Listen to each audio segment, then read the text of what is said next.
Hello, this is George Senda, the official, the authentic, the real, the one, the only, the original, the guy from Pittsburgh. Accept no cheesy YouTube imposters, commentators, or trolls. And I will be doing a live video on Thursday because I'm worn out right now. I have to return the scooter because it is too large to fit on county connections buses, even though I went up the ramp, could not turn it, and there are two physical impediments, physical barriers built into the bus. You can't turn the scooter to get in, and even Patty, who has a three-wheeled bariatric mobility scooter, said she had great difficulty getting on county connections buses too. So I'm very upset over this. I waited 17 years for a scooter. I can't walk without pain because I have two bone-on-bone fractured kneecaps, one of which swelled up and gives me screaming pain.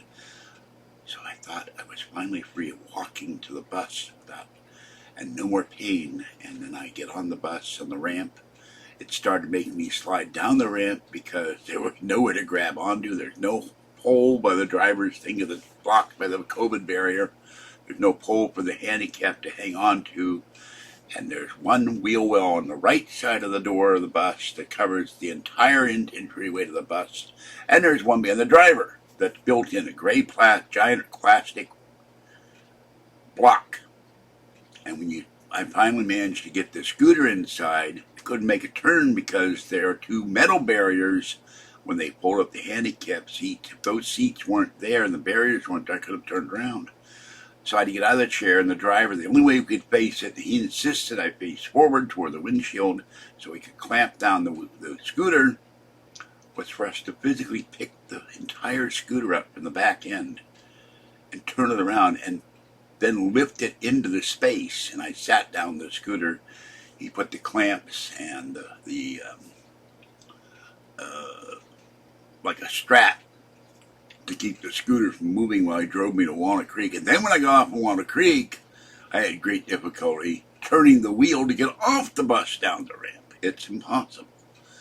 So I called the scooter company, said, you got to exchange this for a smaller scooter. I can't get on the damn bus, and I can't get off the bus. And then I called the manufacturer.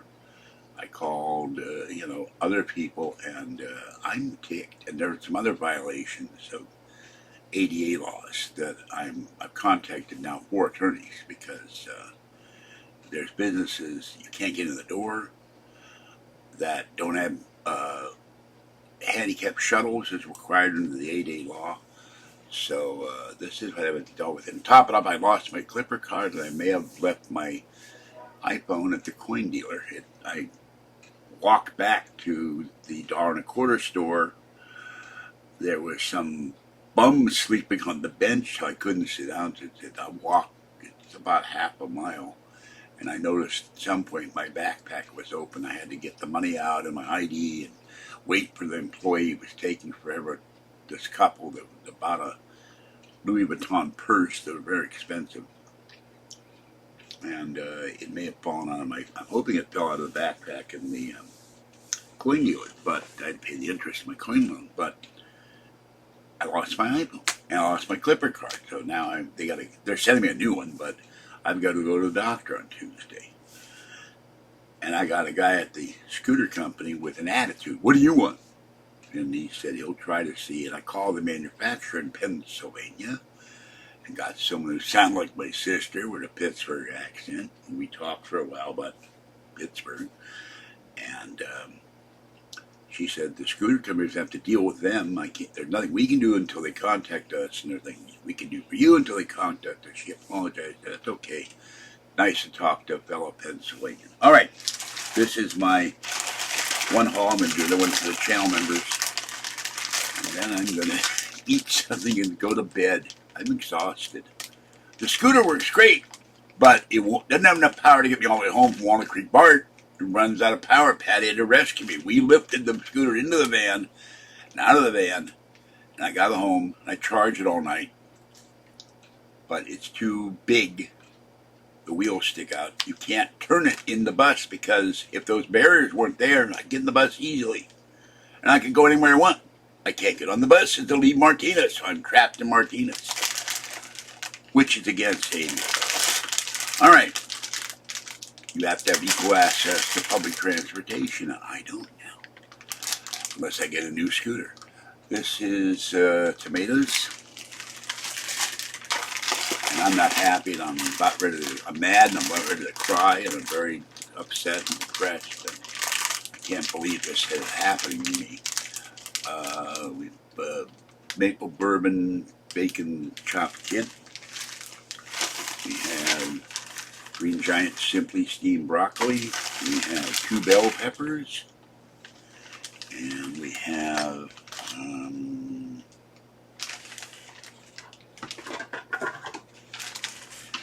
2 cans of Safeway chunk-like tuna to put in the salad. And let's see, another broccoli and breaded chicken fillets, and then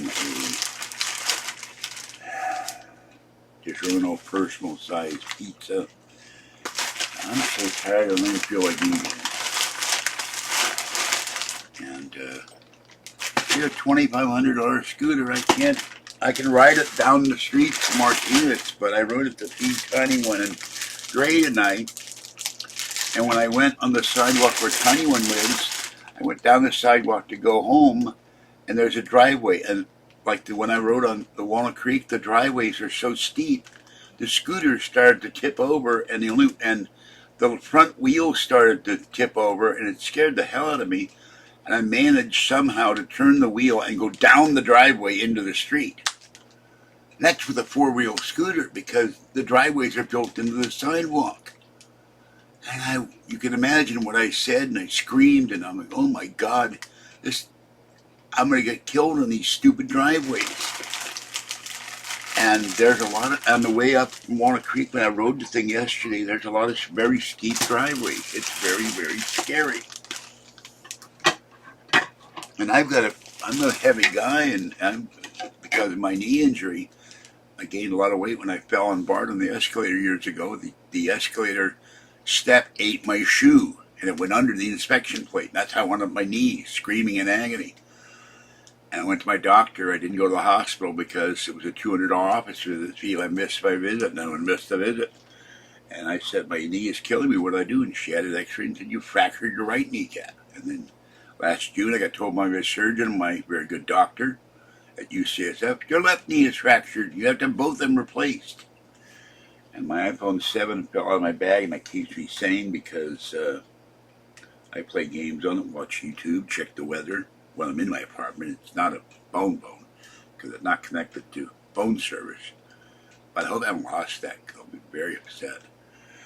And I lost my Clipper card, which has my money to go to San Francisco. They're sending me a new one. All right, that's it for this one. I will publicly talk about this on Thursday. I need a day to rest.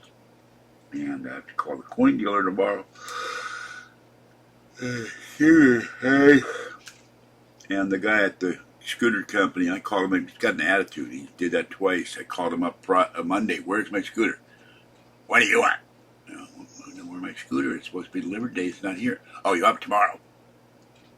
I don't know what his, and the person I dealt with since January, Renee, quit or got fired. And so I don't have her to talk to say I need, like, it would be very helpful to have a mirror on this scooter because I can't see where I'm going backwards. And I've run into things, and I don't want to wreck the scooter before I ever turn it, but you can't see behind you. And the other problem is with all the plants along the edge of the balcony here, it's really hard to get by these tables full of succulents. All right. This is George Senda, the guy from Pittsburgh. Have a great night. Thanks for watching. Fluffy little girl is sound asleep in the bed. And I hope to be there soon, but I'm so frustrated. I don't usually use that word. I wait since 2006 to get an electric scooter. Now eventually I gotta lose 24 more pounds. And by the way, I have not eaten anything today except 2 cups of coffee and a banana. So for the trolls who say 11,000 calories a day, this is 110 calories. I'm hungry, but I'm too tired to eat almost. I'm going to put this stuff away, do the next video for my channel members, and go to bed. And I got to plug into the scooter to recharge it. I went to a liquor store to do something, and I don't want to get criticized for anything I do when I buy food or anything else. So I'm sick and tired of that crap too. And a banana does not equal 11,000 calories. Horrible comments to my channel. Comments about the video, comments about my scooter, my weight. It never ends. People ask, why do you let it bother me? It's that I get so many of them because it's the same, and some of these are the same people with the same comments. They're repeating the comments, which means there's some active cabal to keep posting these things. And I'm the only one that can see them, but it's really annoying, aggravating, and kind of humiliating to get really disgusting comments made against you day after day. They're going back 5 and 6 and 7 years on videos that are not marked blocked. And my regular commentators, I have a lot of comments who like my videos, who are viewers of the channel, enjoy my videos, and if I block a video from any comments, they can't comment. It's not fair to them, and it's wrong, morally, ethically, and otherwise. These people are disgusting. All right, have a great night. Stay warm, stay cool, stay dry. And the moon is still high and white, and no wind right now. But it was when I came back from the coin dealer. It got really cold again. When I walked, I found a shopping cart under the freeway that was in good shape, and I pushed it to the bus stop. It was tipped over to the side, and I had nothing to do with the shopping cart being there, but I said, well, I can put all my stuff in it. I hope I don't leave my phone in the shopping cart, because then my phone will be gone. And I don't know how I could find it unless I use Find Your Phone, but how would I ever cover it? It's gone. So I hope it fell in the coin dealer, because the guy was taking forever waiting. This couple, they bought a Louis Vuitton purse. Those things are $3,000 to $5,000. And I think they were pawning some stuff or selling some stuff. Took an hour. I sat there for an hour and get fidgety. I'm going to get done and get out of here and go home. All right, that's it for this. They like me, the coin dealer. I've been going there for a long time, and I've bought a lot of silver over the years from them. Not thousands, but definitely about maybe $200 worth of silver. So and that was a long time ago. It's been a long time since I've bought any silver dollars or anything like that. It's $28 or $30, $32 for one silver dollar now. But I used to buy Kennedy Apple a lot. They were cheap. Before by inflation and before the pandemic, they were like $3 a piece. I think they're now $9. All right, see you tomorrow or Thursday. I need a day off. Bye-bye for now. This is George Senda, the guy from Pittsburgh. And remember, you can join the channel for $3.99 or $6.99 a month, where you see content nowhere else. But if I've lost my iPhone, you won't see any content in the wheelchair until I get another iPhone or an iPad. And I can't believe it fell out of my bag. Or it might have fallen on the floor. I had my bag on the chair next to me, my backpack. I was so in a hurry for the bus. I normally will carry this, and I'll put my phone in it. I left it at home. So if I carry it, I put it in the side pocket. Same my clipper card. It's gone. I don't know what happened to it. And I still have my phone. So I hope it's not gone. And I have to talk to Apple. How can I recover my phone? The stuff in my phone if it's lost. If I can't. Maybe it's saved to iCloud, but I don't think my game is. All right. Bye-bye for now.